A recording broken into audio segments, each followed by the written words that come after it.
UFO Round Table, the UFO Thinker and Pursuit of the Paranormal Podcasts.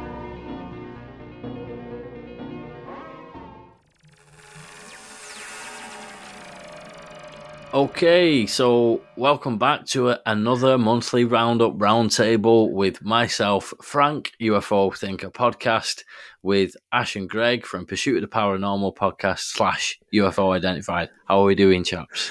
Good to see you again, Frank. And this is our 12th roundtable. We've been doing this almost a year, which is crazy. That's insane. Yeah, it is pretty bizarre, isn't it, how quick that's gone? I mean, I think, are we classing this as like the anniversary episode then, or what are we saying? We've not planned any theme for an anniversary one, have we? So, we can do that next one. Because we're missing Dave today, aren't we? So yeah, that's right. Although I think the first ever one that we did, was that just the three of us? I can't think actually it might remember. have been. I It's don't been a know. while. Yeah, well, anyway, we're back to where it all began, if that was the case. And if it wasn't the case, then we'll celebrate properly with Dave next time. So yeah, obviously, as kind of we've just been hinting at, we are a bit light on the ground today, as Dave is otherwise engaged currently. So just the three of us holding the fort. So anything exciting been going on with you guys before we get in? Not really. No.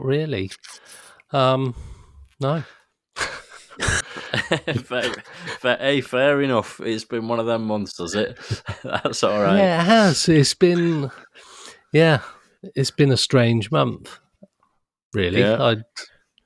I don't know. Nothing really major's been happening with us. Busy planning Minicon 23. That's what all my time goes on at the minute. Yeah, that's it. Well, that's shaping up quite nicely, isn't it? You've got some great speakers and things on there, and I'm looking forward to that. Should be a good day. Yeah, not long announced Dr. Daniel Stubbings as our next speaker. With his brand new research and presentation he'll be delivering. So excited to hear more about that. Yeah, excellent. And I'd actually spoken to him at the last Minicon, and that actually had quite a long chat with him. Very, very interesting guy, and I'm really excited to hear what he's got to say. You know, when he does his kind of talk on the day, so that'd be really good. And is there still early bird tickets available? Yep, until May the 18th. So there's about 3 weeks left to get early bird tickets at ufoidentified.co.uk. Yeah, so there we go, folks. If you're in the UK, it might be worth a bit of a road trip, and especially if you're in the northwest, you can pop along to it quite easily. So that'd be definitely worth coming along to. Definitely. So yeah, I think it's been a fairly quiet month in general in terms of UFO happenings. There's been things kind of bubbling away here and there, but I think the main thing really has been the hearing which took place. There's been some weird and mysterious cattle mutilation bits and pieces that have been going on as well, and as always, the usual predictions of big things coming anytime and all the rest of it. The crystal balls have been out once again, but we'll talk about all of that, and we'll get stuck into the hearing first, because obviously that's the kind of the main thing. So.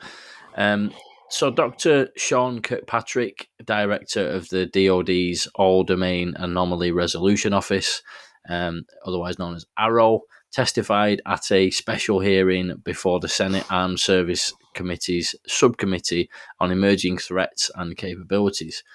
Now, I talked about this quite a lot yesterday, so I won't go into too much detail. I thought it'd be interesting just to see what you guys thought and chat a bit about it. But I'll do a quick rundown of a few interesting bits, and then we'll just go from there. So Kirkpatrick said that ARROW's tracking approximately 650 cases involving UAP, collected primarily from US government sources. He said that in addition to a quarterly report set to be delivered to Congress in the days ahead, the next annual report is expected to be delivered as early as June or July.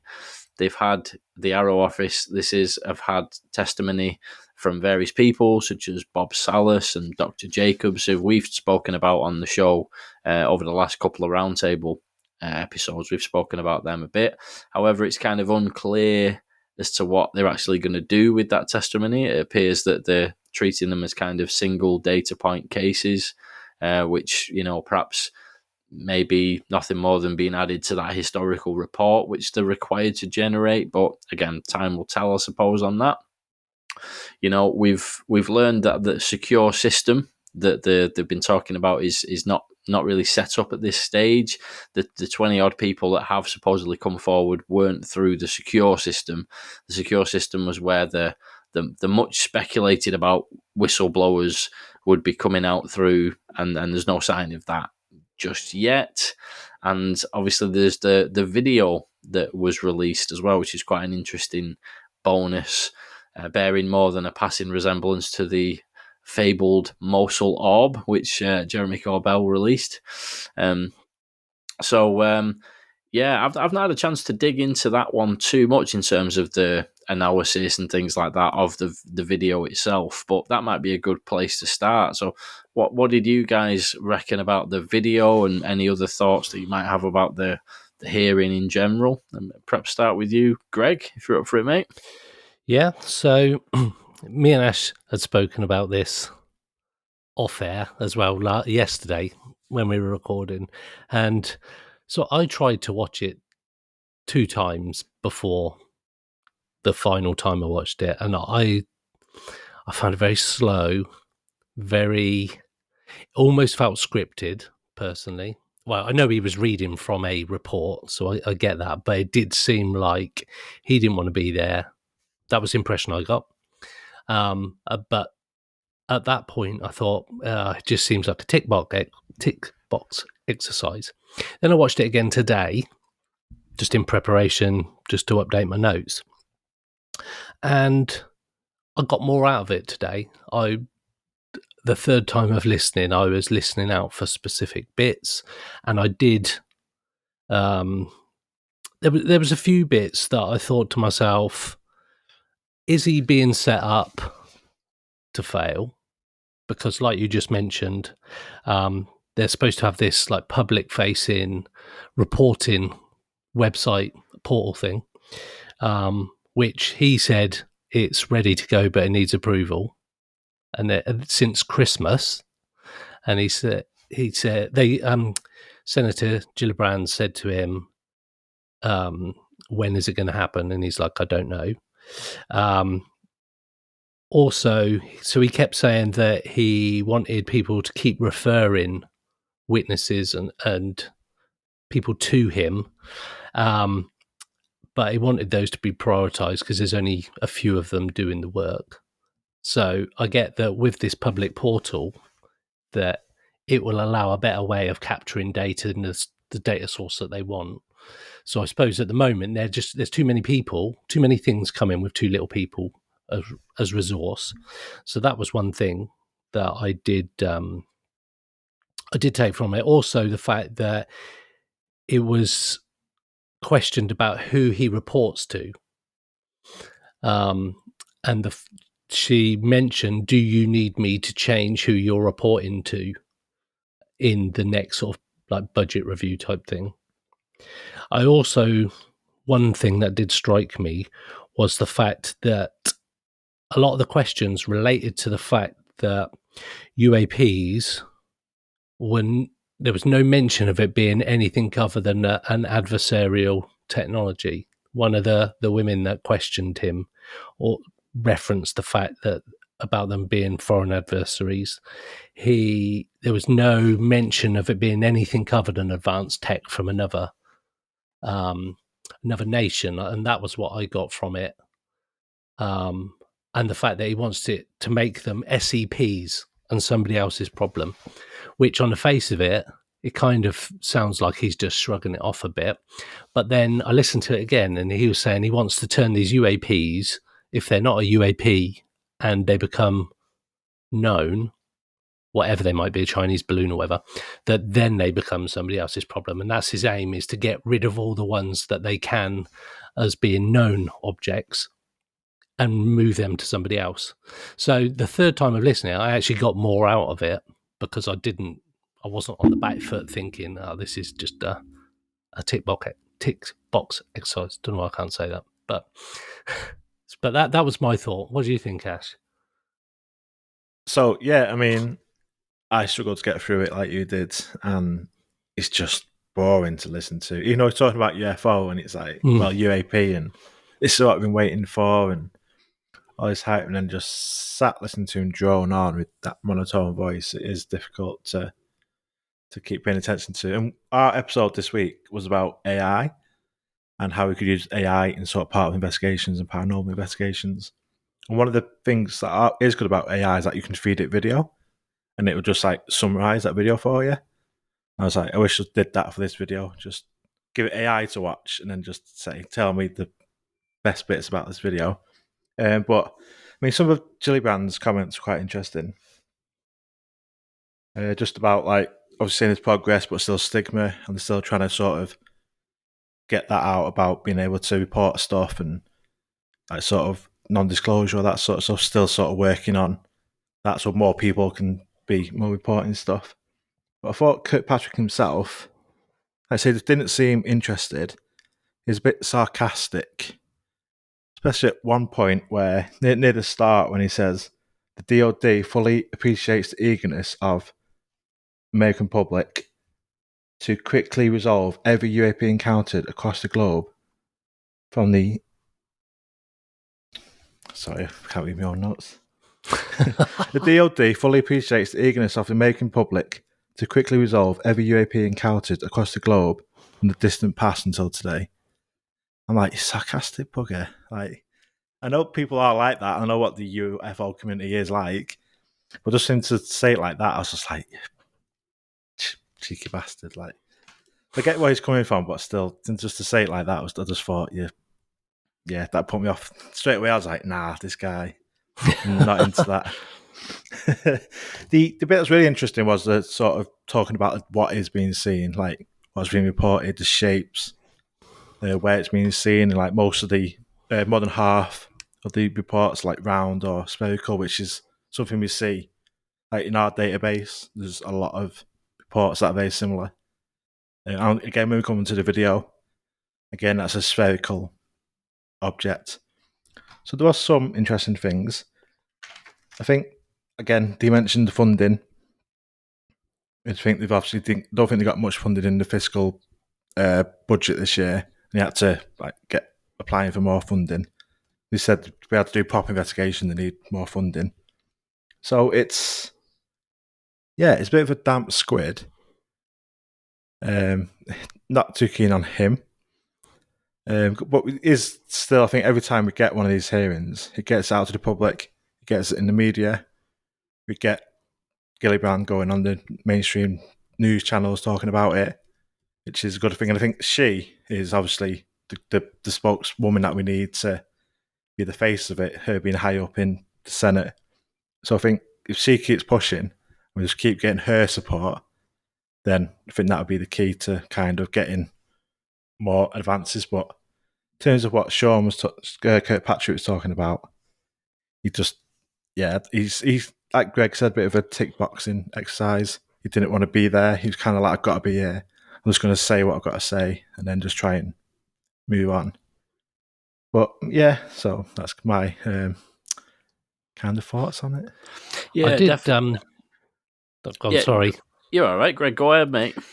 Yeah, so I was going to say one other piece of information to note and it reflects on something me and Ash talked about yesterday about AI and, like Ash said, feeding video and stuff. He actually said that they are looking for signatures of these things. So now that the radar filters have been opened up, that they're getting the data feed before the filters.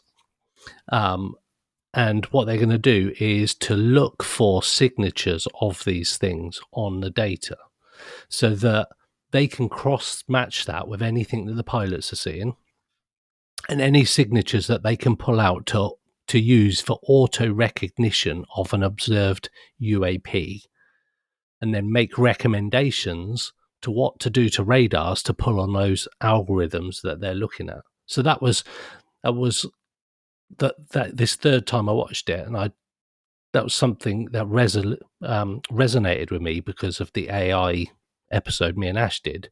But the fact that he said, look, we're going to try and find out what is particularly unique to these events and use that with the radar data sets that we're getting and throw the algorithms at all this data to see if there's these signatures of a UAP. So the more I listened to him, the more I was hearing, if that makes sense. So the other bit that was of interest, where they talked about the balloon and the Chinese balloon come up, obviously. One of the ladies, I think it was, I don't know which one it was, she said, how can we sustain a response to adversaries? But there was no mention of it being anything other than foreign tech, like I mentioned before. It was all about foreign tech rather than an unknown tech. And her specific question was, how can we sustain a response to adversaries? And I got the impression that apart from Gillibrand and to a point Kirkpatrick, that the others were in the room to try and steer it away from any kind of UFO related sort of questioning and to steer the narrative towards foreign tech. But that was just what I pulled from it. It was interesting that they was the more they said seemed to be less about the UFO phenomena and, for want of a better phrase, aliens than Chinese or Russian tech, which it seemed like the others were getting on at. But yes, he did say there's a percentage of the reports that display the signatures that can reasonably be described as anomalous.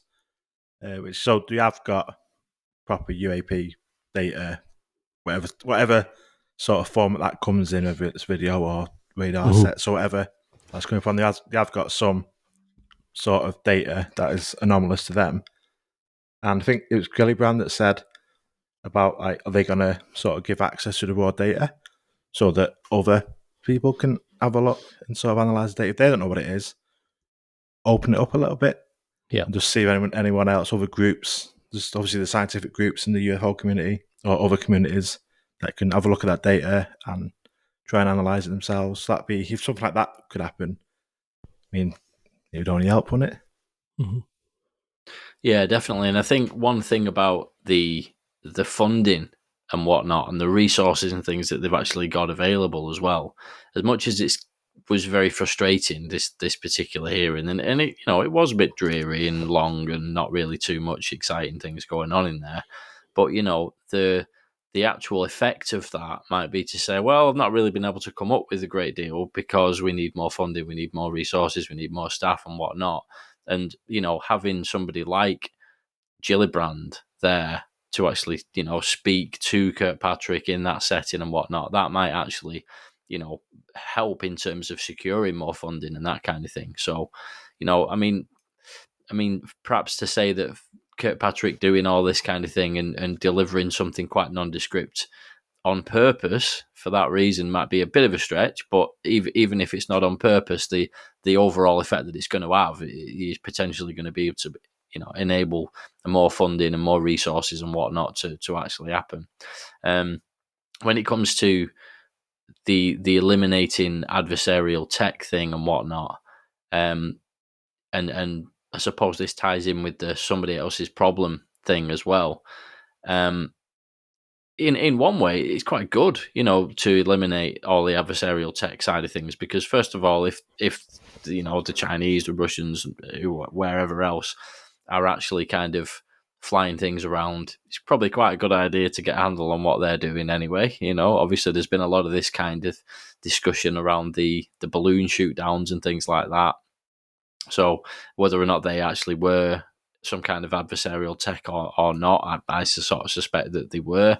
It's good to filter that off, and then what you're actually left with at the end of it is going to be the anomalous stuff, isn't it? And like you said, Ash, I kind of picked up on that and talked about it quite a bit when I did my pod about this the other day.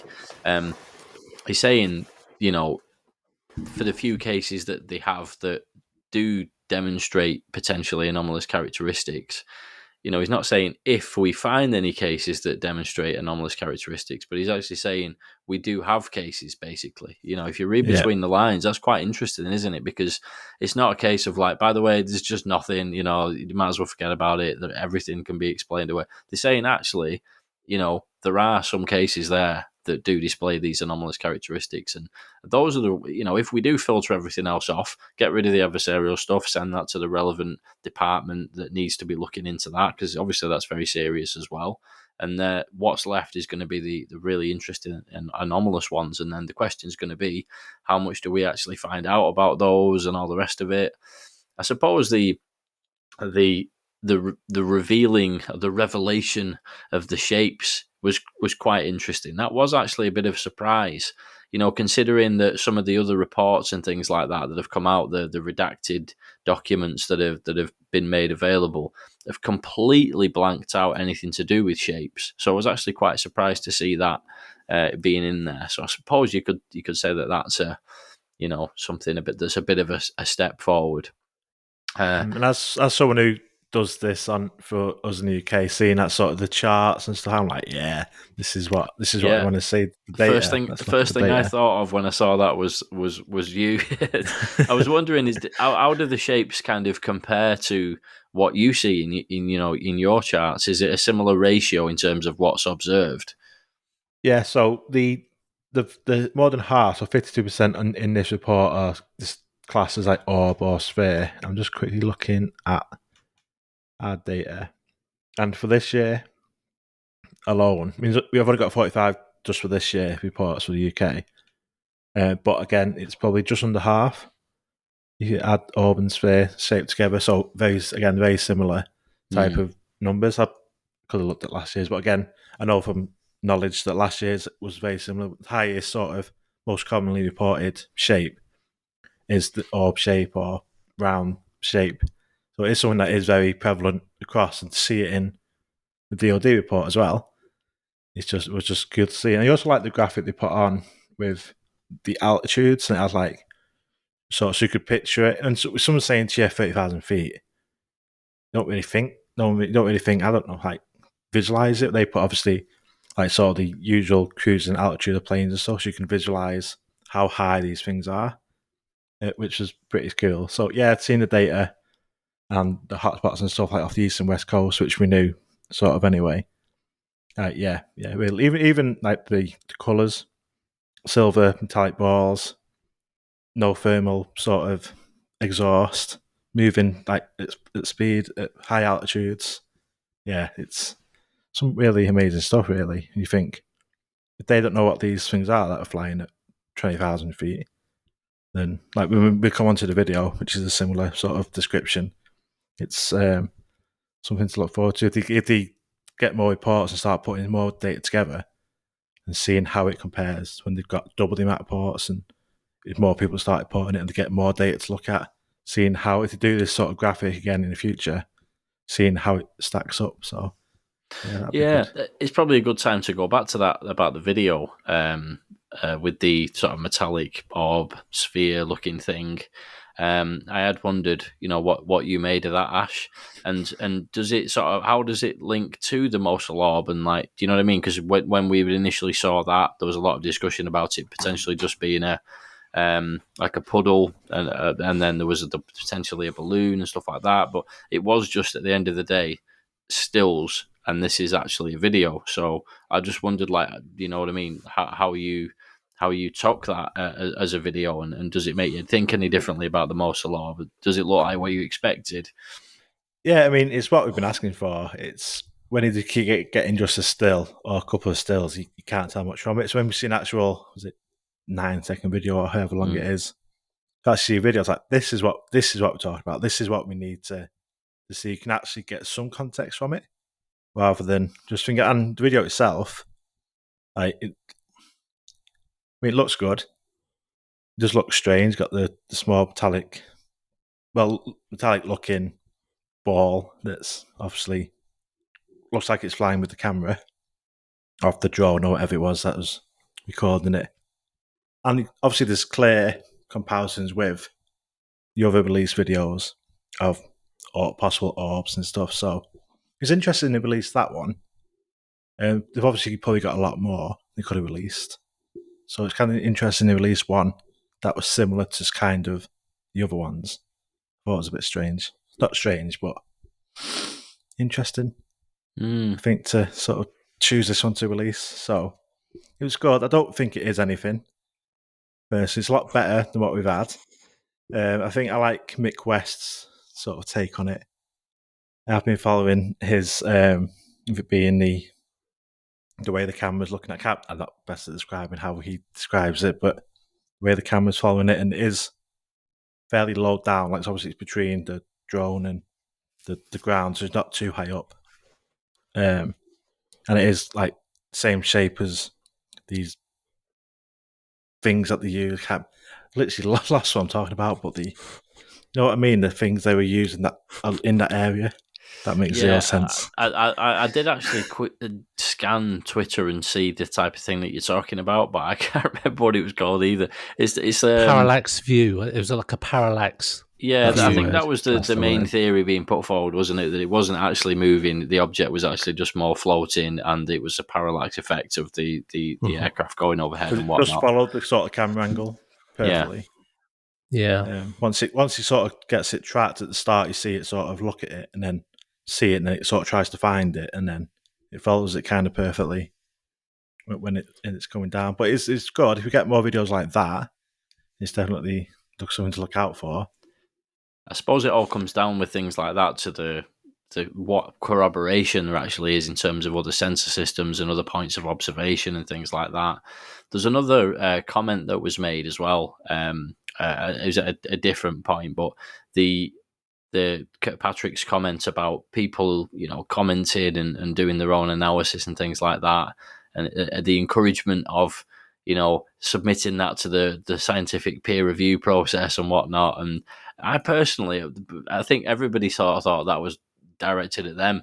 But I think that was actually directed at Mick West, because Mick West has actually had a lot of requests for his various hypotheses for certain cases to be put through that peer review process.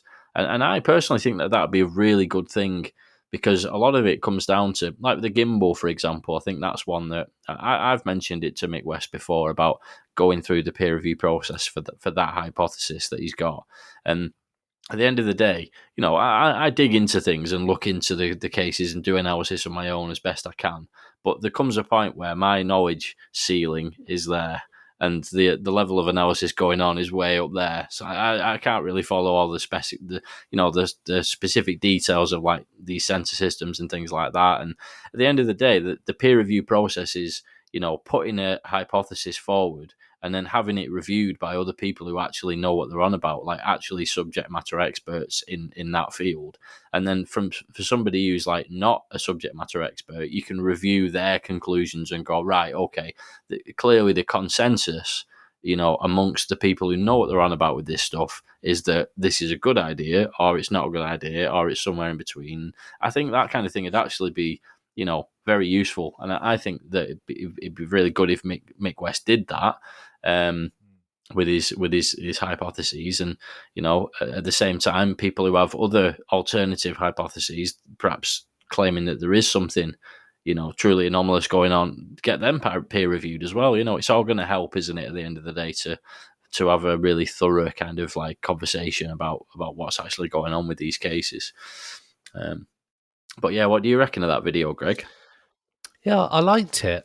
It's strange that it's in a similar kind of setting as to the missile one that was released by Corbow a couple of weeks ago, where it's like 7 images going in a straight line, and the Mosul orb, like you mentioned before. They all seem to be, and I know they're getting data sets and whatnot from military and probably more military stuff at the moment, but it's a weird one because you, like you guys have mentioned, you don't really get the sense of how fast this thing is going, apart from the way that the camera is trying to track it. So I don't know if that's a ploy from the people that have decided to release that particular video, that by releasing it like that, it raises more questions about what it potentially is, and it's not as firm in speed, height. I think what I'm trying to say is that it causes more confusion by putting it out with minimal data set of other sensors saying how fast this object was going. So people going, well, we don't really know how fast it's going. It could just be hovering and the drone's moving past and capturing it as it's moving, to probably to allow this kind of comment on it, and the fact that nobody can pinpoint exactly what it is. Interestingly, though, I haven't seen Corbell release this one. Normally, he has the heads up of a lot of them, doesn't he? But he didn't have this one. Although his episode is due out today, I think, of Weaponized, so I don't know. I haven't caught up to see what they're going to be talking about. But I liked the video. It was a clear spherical object of some kind. Whether or not it's known or unknown, probably people or other people more informed, like you mentioned, Frank, that have got a better idea of what it probably is. But it was out of the fact that when we first started talking, certainly me and Ash said that it was quite a dull briefing and we didn't get much from it and we had to watch it a couple of times, to at the end now we're talking about actually there was quite a good amount of data coming out of it. The graphs were good, the video was unexpected and actually an anomalous object. So in actual fact, despite the fact that we don't necessarily agree with the way that Kirkpatrick came across with the information, the fact that it appears that we've been able to talk for half an hour on the fact that we actually got a lot of information from it. So I think the video was good. It was one that probably wasn't expected to come. Nobody had sort of said, we're going to talk about this particular one. So I think, I'm sorry. So I just found Mick West tweet, improvised radar decoy made from a party balloon as used in Aleppo and other places. Another ones we've got are sort of over war zones and around in the Middle East, Iraq, Syria with this one. And I mean, but you can't take away the fact that sphere-shaped UFO, like we talked about, is a very popular type of sighting. And like we spoke to people on the podcast, we got Nick, who's a friend of ours, who saw very similar objects to what's in the video over Stockport in Manchester. And it's like, they're not going to be improvised radar decoys. So if these are very similar objects, then so for that side of it, it is good, because especially with people that have seen sort of this type of object, like we spoke to quite a few people who've seen similar things in reports where you get sphere type is a very common one, as we've spoken about. So for the government to release a video of a sphere-shaped metallic object, I think that's I've seen a lot of it on Twitter, people saying like, this is what I saw. This is like confirmation. This is like I saw something unusual, and so is the US government, like all the US military. So that side of it is good. I was just going to say, no, I wasn't. Go on.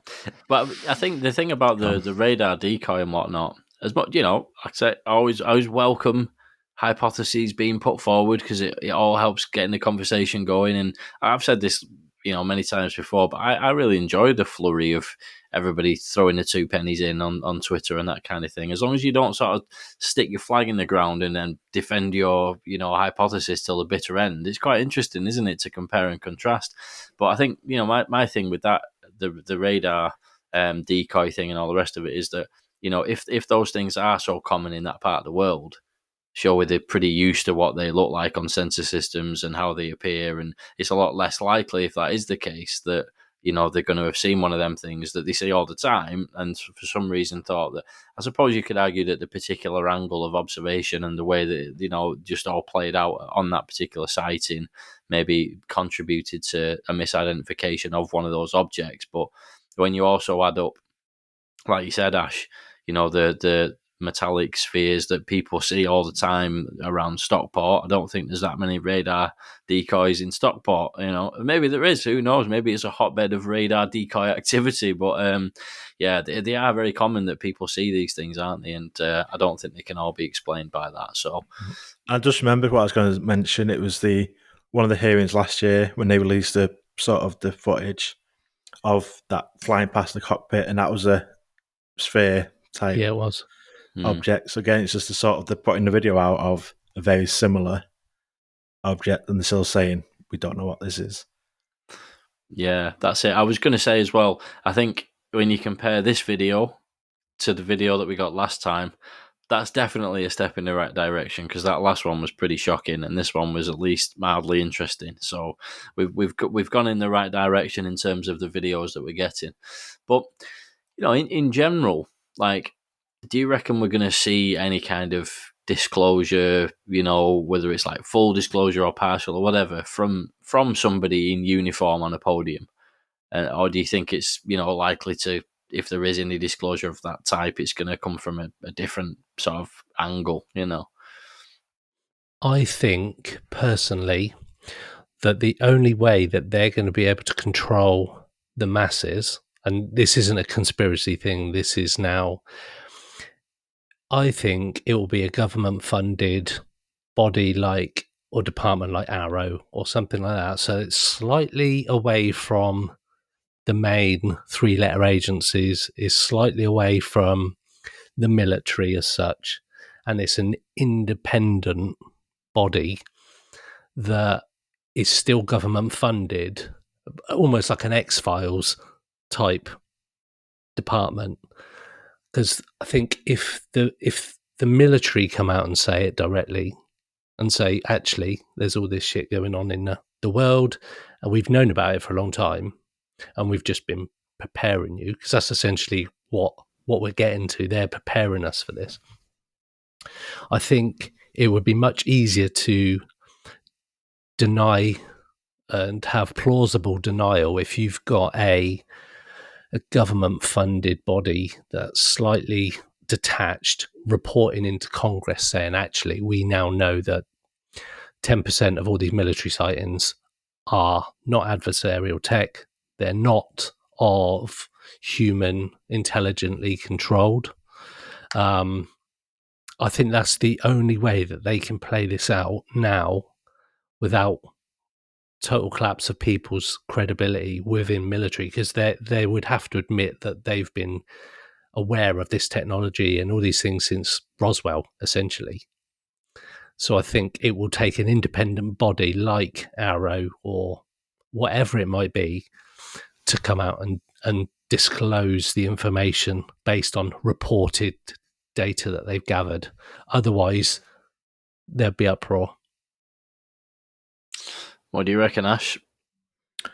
I mean, with this hearing, I think for me, they're giving us little bits again, where it's just we give them a little bit, give them a little bit more, just to keep the interest there and to keep sort of the public pressure, because you're going to get, obviously, Twitter, social media is going to blow up when they do these hearings, do these videos that they put out there. And it just keeps the sort of, like I said before about Kirkpatrick, needing the money to get more funding. So he's just kind of doing, public facing wise, he's kind of doing the bare minimum, tick the box, put something out there to get the interest and to show that we are doing something and we don't know what this is, get the public interest still behind us, keep us relevant in the public and in Congress, just to justify the office and trying to get more funding. Whether that will come to disclosure at some point in the future, I don't think it will. I think the amount of pressure that's been put on in recent years has kind of led to the formation of these groups. and like the leaked stuff in 2017 sort of made them have to kind of do this at the minute. Like, we know they've got this stuff, so they've got no plausible deniability anymore. So they have to. We know they're doing it, so they kind of have to tell us they're doing it now. So they're still going to keep everything behind the closed hearings like they had this last week as well, before the public one. And it's just going to be, we'll get tidbits like this, but I don't think we're going to get anything actually fruitful. I'm not holding out much hope, sadly.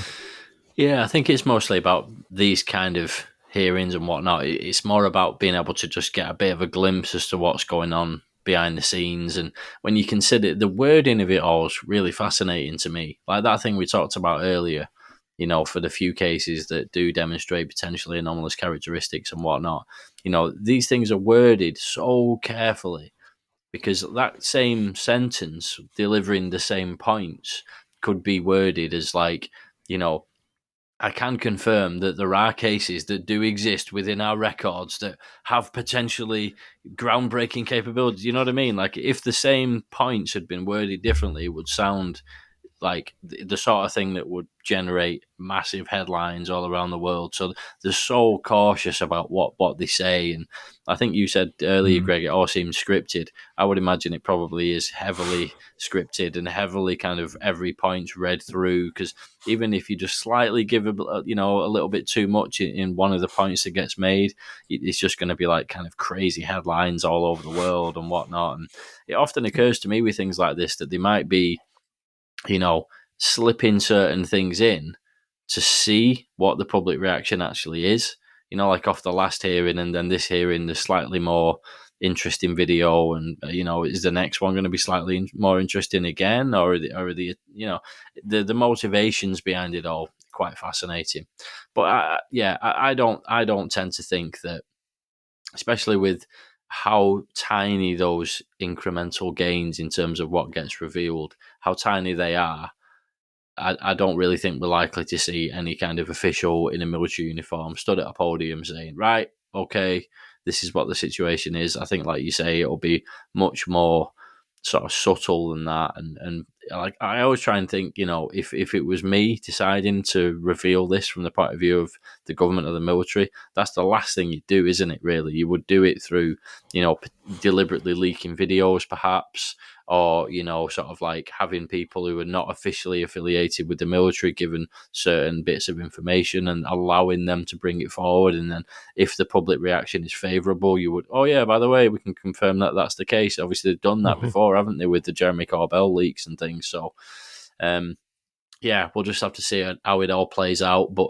obviously, as we discussed earlier, there's a lot of speculation about, you know, people, you know, potentially not a part of the government who might be coming forward, whether it's to Arrow via the kind of secure system, or, you know, people who might just appear on a podcast or something like that. You know, do you think that is likely something that we might see this year? Is there all the crystal balls pointing in the right direction in terms of the predictions there? What do you guys think? Do you think we'll get that kind of thing anytime soon? I mean, no.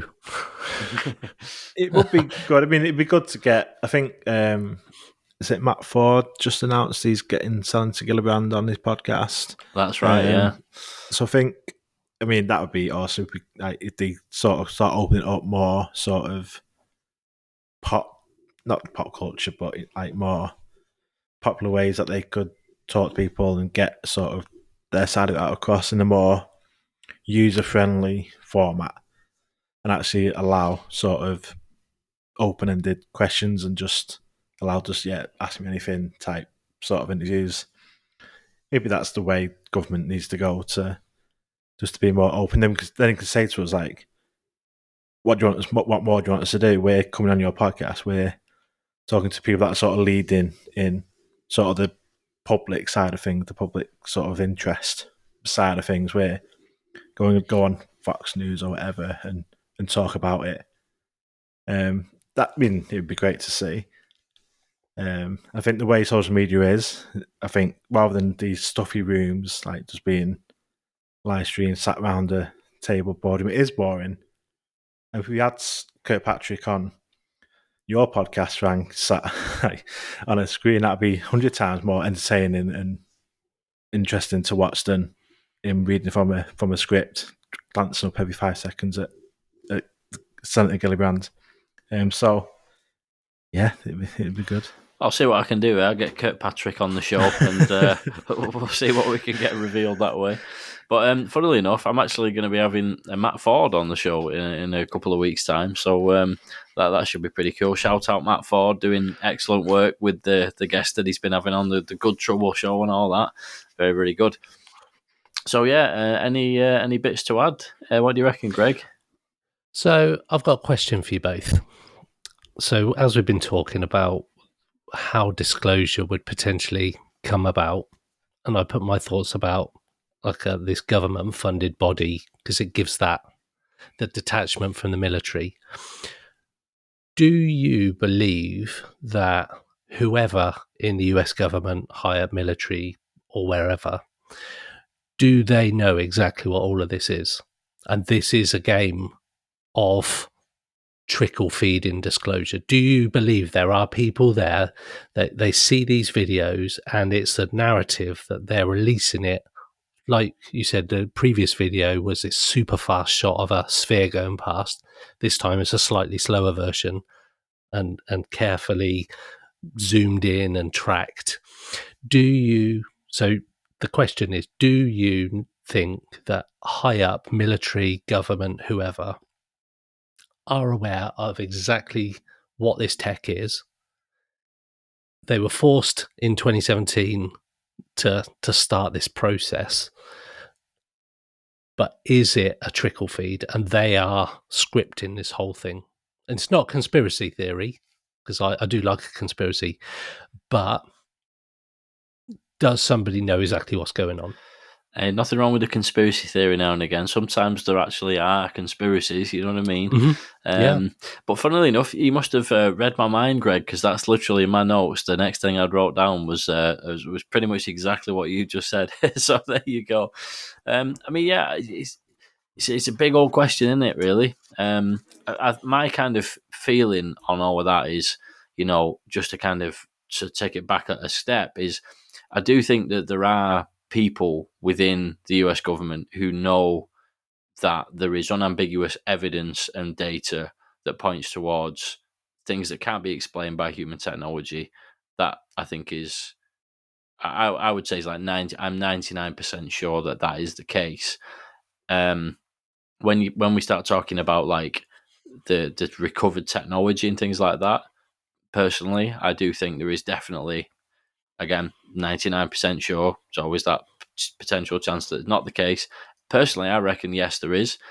In terms of how far along they've actually got in terms of figuring it out and understanding where it's come from, how it operates, the motivations and things like that, I'm not so convinced personally, that they've got very far with all of that. I reckon that there's clear evidence of it all, but in terms of where it's from, there are obviously there are the folks who think that the communications with extraterrestrials is ongoing and has happened in the past and maybe even still happens. I'm not so convinced about that. I think, if we had Dave on, I think he might potentially walk a bit further down that path than what I would do, but I'm not so sure. And in terms of a plan to roll this out, I tend to think of it as more, there are some people who actually know the full extent of this and for whatever reason have decided that information can't come out. And then there are those who perhaps don't know as much, but know quite a lot, who are pushing for it to be revealed to the public. But I don't think there's kind of a consensus, personally, of like everybody who knows about this stuff, like, is up for keeping it completely secret, or everybody is part of a plan to gradually drip feed it to the public. I think it's more a tug of war type of situation, personally, where where the actual line is there in terms of like who knows the most and who knows the least and who thinks what about what should be revealed to the public. Very difficult to say, isn't it? But I reckon it's a pretty complex picture there behind the scenes, and You know, I mean, I could be totally wrong. Maybe they do have lines of communication open with the ETs. They've got a Galactic Federation who they've been dealing with, and do you know what I mean? But that's kind of without rambling on, because I'd probably go on for an hour about that. But what do you reckon, Ash? Yeah, I don't think there's anyone sort of current sort of public facing people know about it, like Biden or anyone like that, or anyone high up in the military would know about it. I think for me it'd be more the conspiracy shallow government that controls everything. Black budget just gets fed into it, and they're controlling everything. They know everything. They're controlling the whole narrative. So yeah, it is more conspiracy theory for me that's the case. It's good to think that they know. Like with Roswell was true. The Cully body, there's only a handful of people that know about it. That, I mean, it's the romance of it. It's the what we all want. I think most people into this topic would want that to be true. So they kind of fall in love with the idea of it. I don't think they do. I don't think we've been told. Obviously, we've not been told everything they know. Mm-hmm. But I don't think there's anyone or any group that knows we have this or knows that we are being visited or whatever. I don't think there's anyone knowing that, sadly.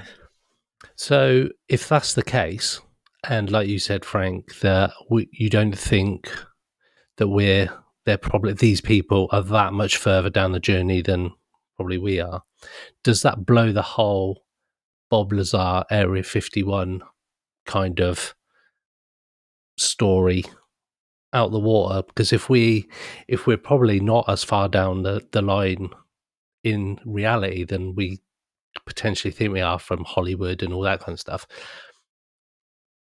what about the people like Bob Lazar that have had publicly sort of come out and said that I've worked on these craft? I mean, I've listened to Bob over the years, and he seems like a genuine guy. He's clearly not out to make money, or certainly hasn't been in the past.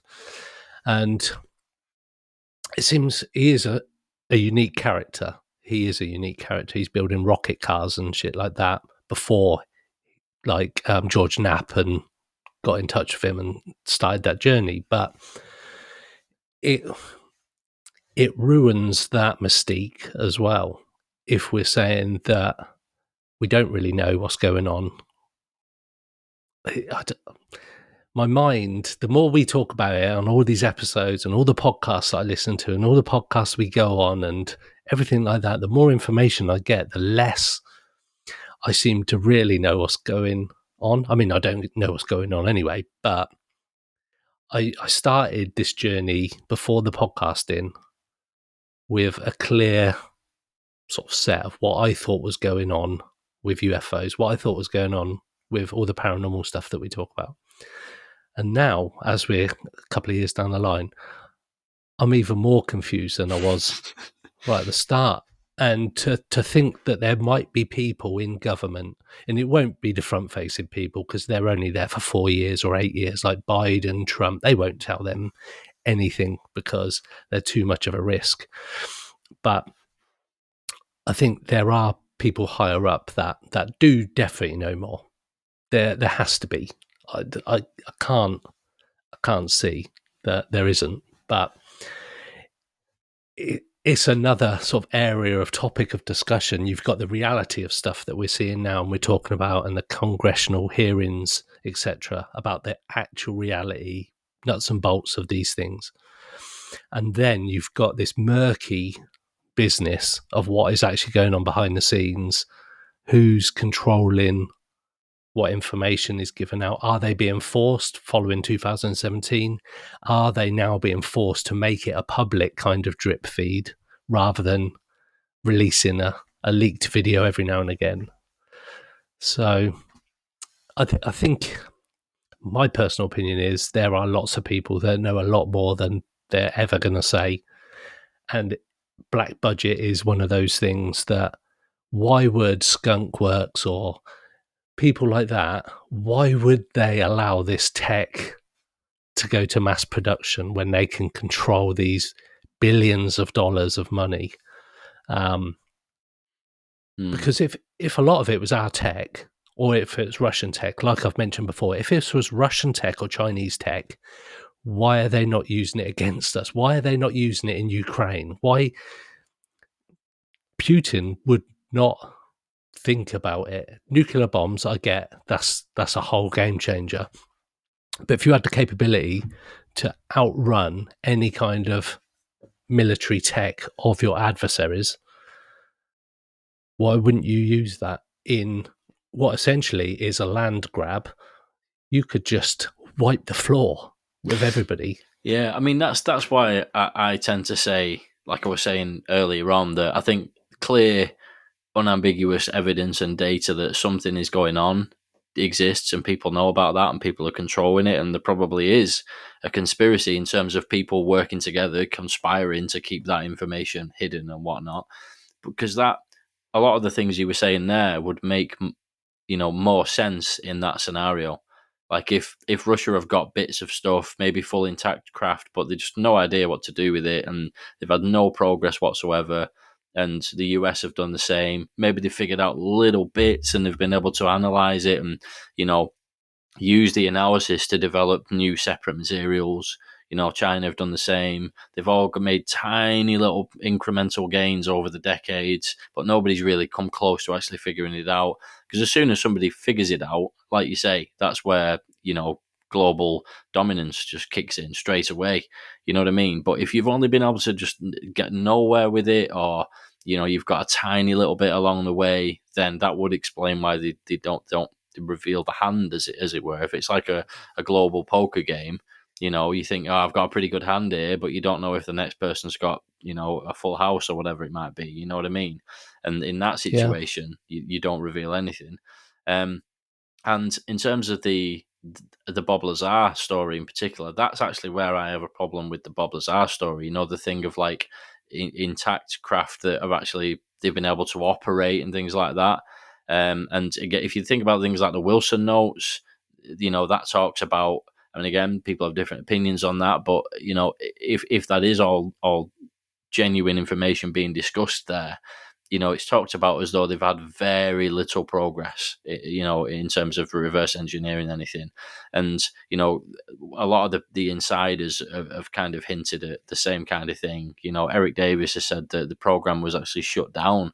I think he said it was in the 90s. It was completely shut down because of lack of progress. And, like you can't keep funding something if you're getting nowhere with it, and so on.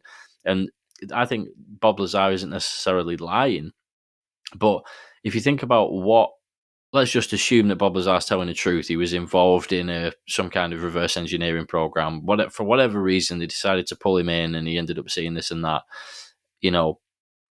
Is it possible that in that situation that they may have made experimental vehicles to try to replicate some, like, the shape of the craft? You know what I mean? He said he saw, like, what was it, 9 different sources? I forget now. Yeah. I'm pretty sure his name. How do we know all of those were actually crap? Maybe they were all just prototypes. He said, I think he said one of them had a US flag on it and things like that. Yeah. Perhaps they actually have a real saucer. Maybe it's partially intact, fully intact, or whatever. But maybe they were trying to recreate that sort. I mean, that's kind of what you do, isn't it? If you're trying to figure out the design of a car, you might replicate that car. Like the Chinese industry do it all the time. They replicate watches and US technology, phones, and all the rest of it. The first thing you do when you're trying to figure something out is you copy it. So maybe Bob Lazar has seen some kind of prototype vehicles in operation using not the same tech, but like something that's roughly based on it, and that could explain, the discrepancy there, sort of thing. But yeah, anyway, I could waffle on about this for another hour or so, but I'll refrain from doing so. It is interesting though, and I hadn't really thought so much about, like you mentioned, the fact that the progress they're having with reverse engineering tech is so slow, and because this tech's so foreign, that in actual fact these black budgets are just going on craft like the SR-71 Blackbird. It's got like the stealth capabilities, but we haven't gone massively further than like what you'd see as a stealth craft anymore. There's nothing that's totally invisible to the naked eye yet. So I'd not thought about it that way, that they might be reverse engineering it, but they're literally decades behind. They're still working on tech from Roswell, potentially, trying to understand it. And that's something I'd never, or an angle I hadn't thought about. So thanks for that. Here's the thing that I find really interesting about that. If that is could be wrong, could be completely wrong, but if it's right, in terms of the really slow progress and, programs having been, mothballed because of just slow progress, blah, blah, blah, think about the impact that AI could potentially have on reverse engineering efforts.